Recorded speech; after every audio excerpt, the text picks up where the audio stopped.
We're back. We're here with Dianna Fulreader. She is the Chelmsford Center School elementary school principal. We appreciate you coming on the show. Thanks for having me. So this is kind of you're a special guest tonight because my daughter is in your household. She's a first grader at the center school, and when I was having the conversation with you, I said, I'll send you over a couple of questions that I may ask just to give people an opportunity to know what the show is about. And my daughter said, was that my principal? And I said, yeah, that's your principal. And she said, wow, she's going to be famous if she's on Town Talk. So, I said, what, just out of curiosity, I just said to her, well, what questions would you ask? She said, well, I want to write down some questions that I would ask. So she went about actually putting together a list of questions, and it was actually really cute to watch her write them all down. And I went about answering them at the end of the day today. Good. It's a good way to end the day. I'm glad that you're a good sport. I'd like to go through it and just, because you know what? I guess this is really what, a first grader is thinking and wants to know from, and she's part of our audience. So absolutely. So what did you eat for lunch today? So cute. I was so happy that I had something healthy today. I had a salad and then I had some coconut chips for something sweet. Nice. Healthy body, keep you going, Yes. Live longer. What is your favorite meeting? Oh, I said that one is a hard one to choose from because I like our staff meetings to get to know our staff better, and the PTO meetings to find out what's important to parents. We have a committee, PBIS, you may have heard about that, promoting pro-social behavior in the school and how to be proactive about that. Student council, I had a meeting today. I was at the first part of it. That was an awesome meeting because we did a big collection of items for the Lowell Humane Society. You may have donated in honor of Ms. Fahey. So that was a nice meeting to attend to. So they're all pretty good. It's hard to choose just one. Yeah, it sounds like a good list. So I guess this is the hard one. What do you do at school every day? Well, that changes on any given day. Typically, I like to get in as many classrooms as I can and see what's going on. I like to eat lunch in the cafeteria. I try to surprise them and go to a different table each time or a different grade level, so that's a lot of fun.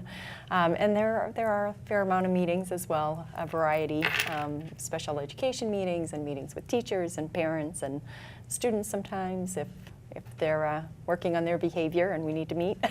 So it's a wide range. Kind of a plethora of different things. What is your favorite classroom and why? Yes, I'm going to take the high road on that one and say the lunchroom because I feel like that's a classroom.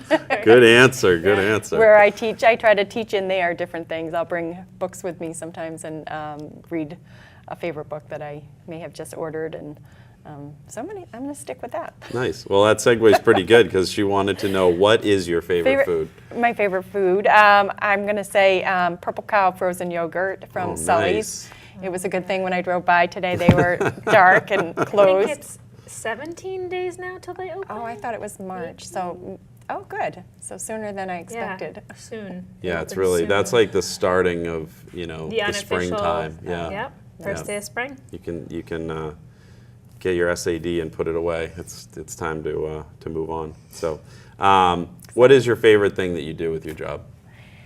Oh, that's a hard one too, and I didn't answer it because I think there are so many things.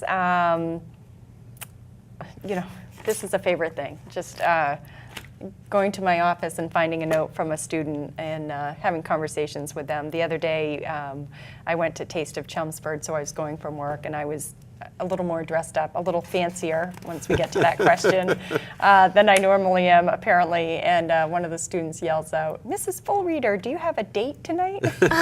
So just every day is different, and the kids are just wonderful. You're always kind of a rock star.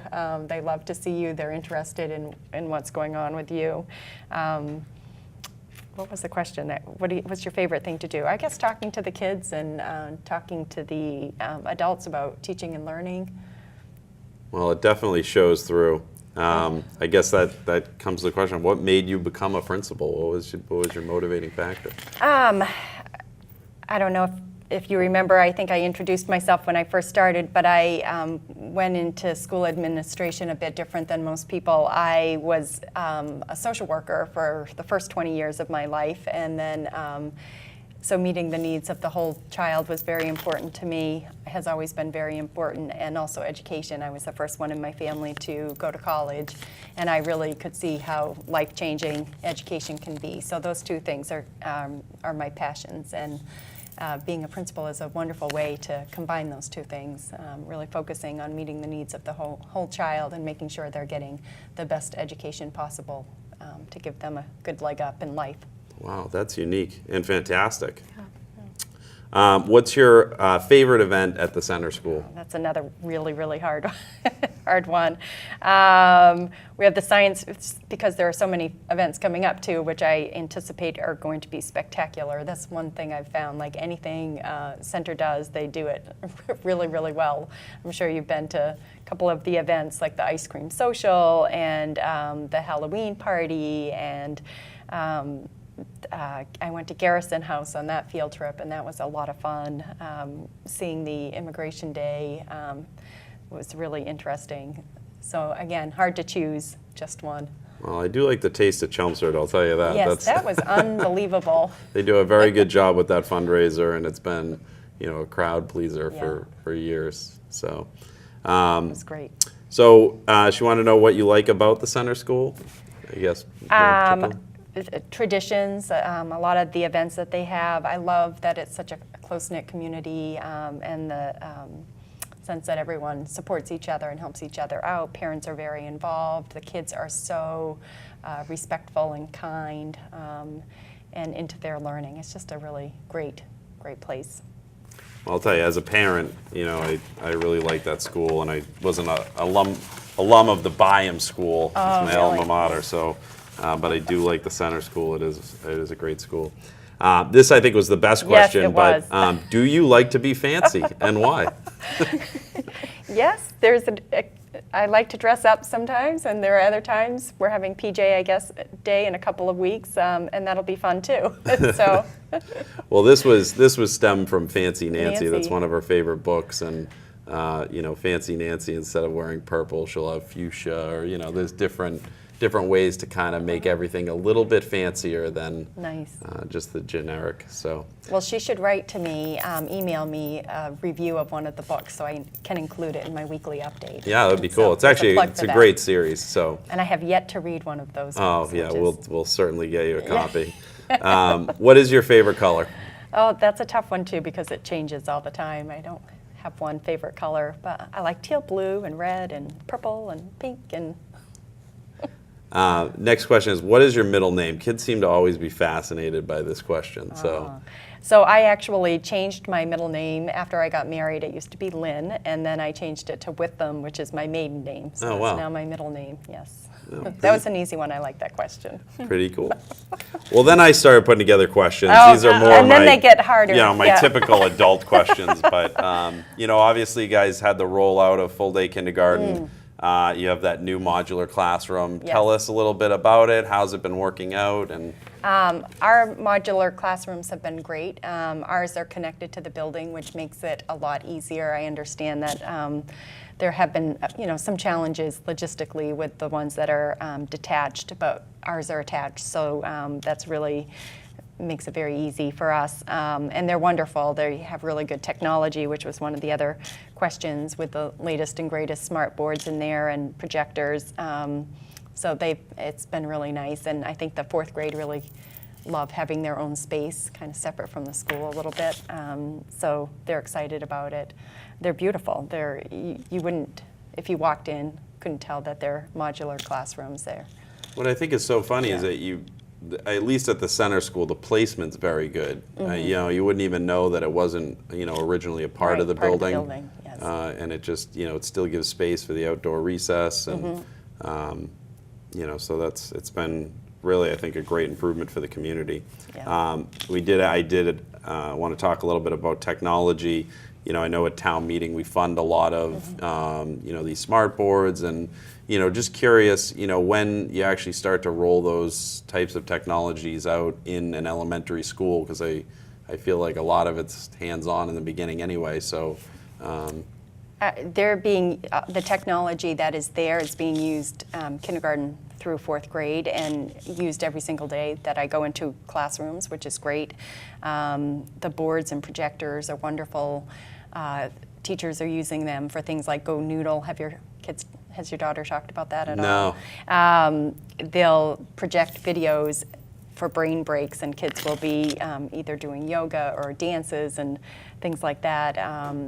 Projecting any books that people are reading. It's wonderful for that. We also have Chromebooks, which are being used throughout, and the iPads. We also recently started, this year it's a pilot, iReady. I don't know if you've heard about that, but Yeah, it's that we have. universal screening, and that's done in the computer lab and also on Chromebooks in the classrooms, and kind of ties into your last question too about getting students prepared for MCAS or standardized testing. A lot of the testing is done now online, so things like iReady are great to just get students more comfortable with the technology and how to use it.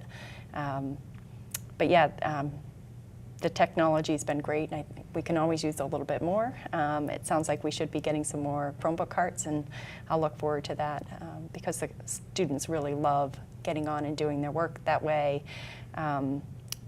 Using Google Classroom, they're starting to do that, and they can collaborate, especially the older kids, and that's wonderful use of technology.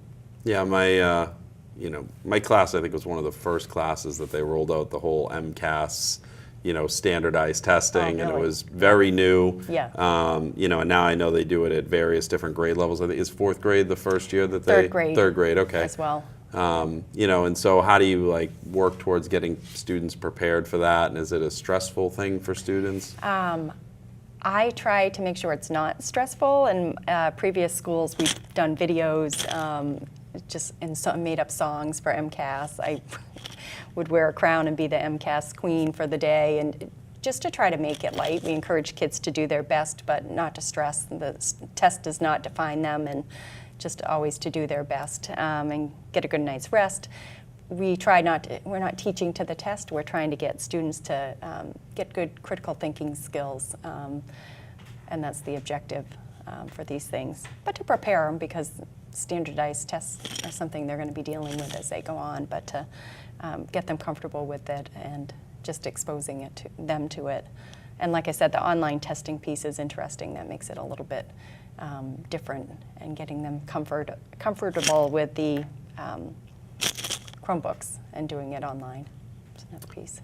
Kind of a sad topic, but obviously Mrs. Fahey passed away, and she was a well respected and loved by the community, and obviously by the classes. Can you talk about really how you're handling the transition and what you're doing for students that were affected in that classroom, and any thoughts there? It certainly was a shock for everyone, because we left on a Friday and she looked like any of us in the room. So she was very healthy and lived life to its fullest until the end. We had a crisis team that came back to school with us when we let students know. You have to be careful about what you share with students and how much you share, and each student needs different things. So I went in and talked to all the class and told them when we got back, and our counselor has been doing small groups with students in that class and just working with families if kids need ongoing support outside of school. Like I said, it's just different for everyone. The staff really kind of relied, we'd had support for staff as well, but they've really relied on each other. Like I said, it's a very close-knit community. Ms. Fahey's son works in the school at the extended day program and is part of the community as well, so people are doing a lot to try to support him. And the fundraiser for the Lowell Humane Society was a wonderful way to remember her as well, and it was a huge success. My van is completely full right now of things to bring, because she loved animals, so it was a nice thing for us to do to remember her in a positive way. Well, that's great. We only have a few more seconds, but we appreciate you coming on the show. And thank Thanks you for for being having such me. a great inspiration to the kids at the center school. So Happy to be there. thank you. Thank you.